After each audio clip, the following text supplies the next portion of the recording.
All right, one last update for the Hammertone's Sierra. So we've got the 40-meter module in. I've got the KC-1 in.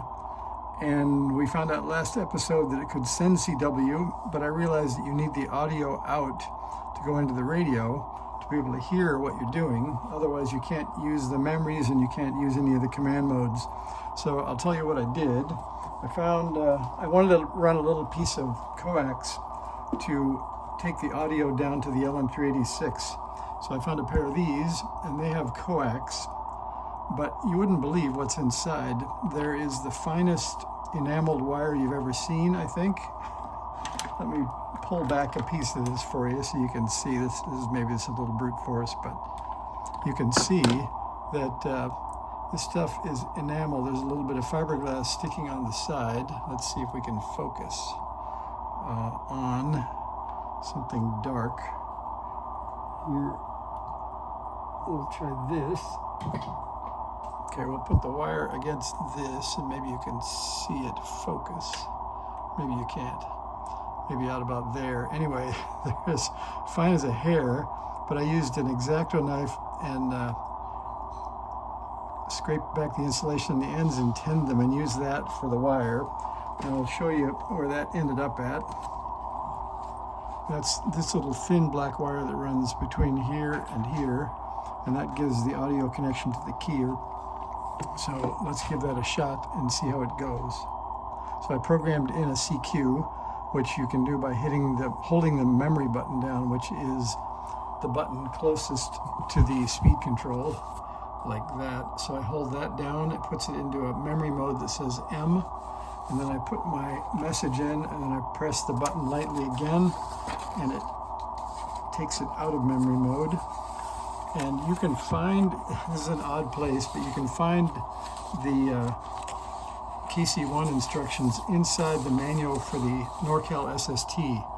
And there are the modes. So there's iambic mode, continuous key or tune.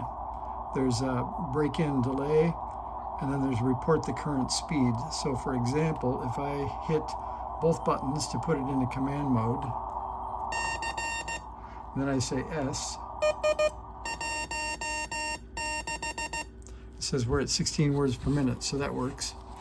And I just called CQ, and I'll show you the results on the reverse beacon network. Maybe this is a little bit funny way to do it, but we made it 1,217 miles. They both reported, and actually 15 dB is not bad. They both reported I was at 7035, and let's see, there's my distances from the Bay Area.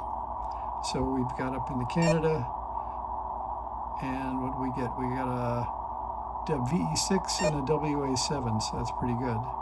So if we zoom in, we can see we made it to St. George, not bad. And let's try that one more time. So I'm going to hit the message button.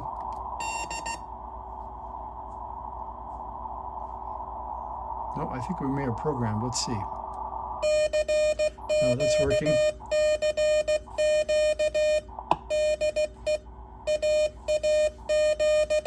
Let's see if we get an additional report.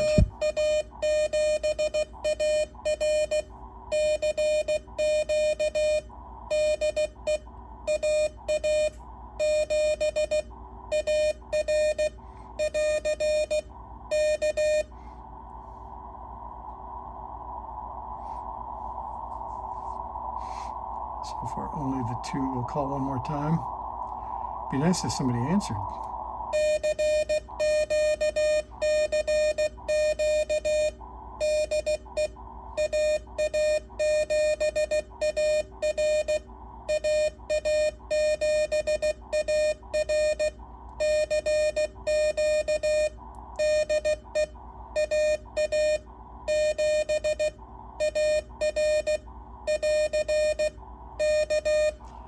I don't like the way I recorded that message. It's a little choppy sounding, especially my calls. Seems like it has some extra delay in it, but I guess it made it. And I don't see yet a new message. I think this will refresh. Let's see, we got to pull that up. Notice that auto places itself. I think it would do it again if I changed frequency slightly. So we could try that. So we're at, according to this, 7035. We don't have the frequency counter hooked up yet. What I did was I tuned in here until I heard the K station at 7039.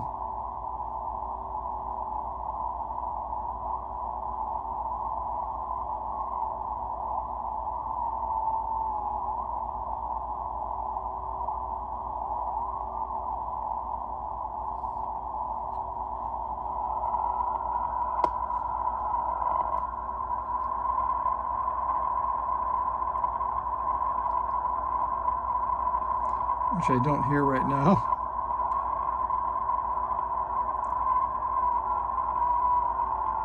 So I guess the band has moved slightly since I started.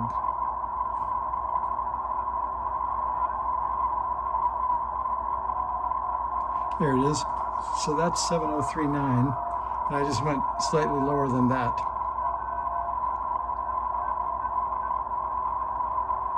So we'll go about there. We'll listen a little bit. We'll call QRL. Except the keyer is moving, or the pedal.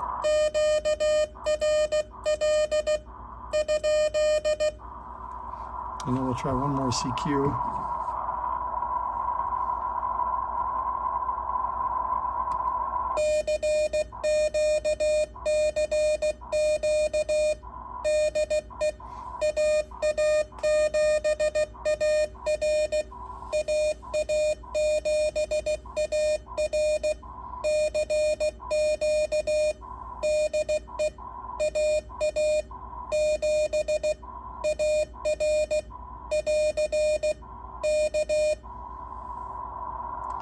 So far, nothing new.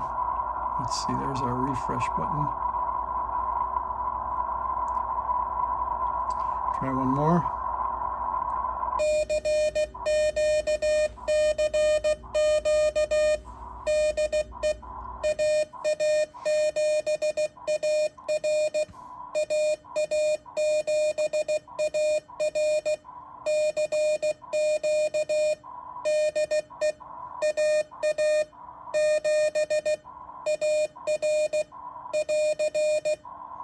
There we got one more. So this time we made it back to VE6JY. This time, boy, I hit it exactly the same again, 7035. So instead of a 15 dB signal, we got a 12 dB signal. And if you remember, when I pressed the speed readout, it said 16, and they're agreeing that we're at 16. So I think things are working the way they should. We'll wait tomorrow when there's somebody on the band, and we'll give it a shot, because it's about midnight plus 15 local time here in the Bay Area, so not many people are up, I guess. So there you go. I think I'd officially say Mr. Hammertone's on the air, so we will flip the buzz knot over the noise blanker.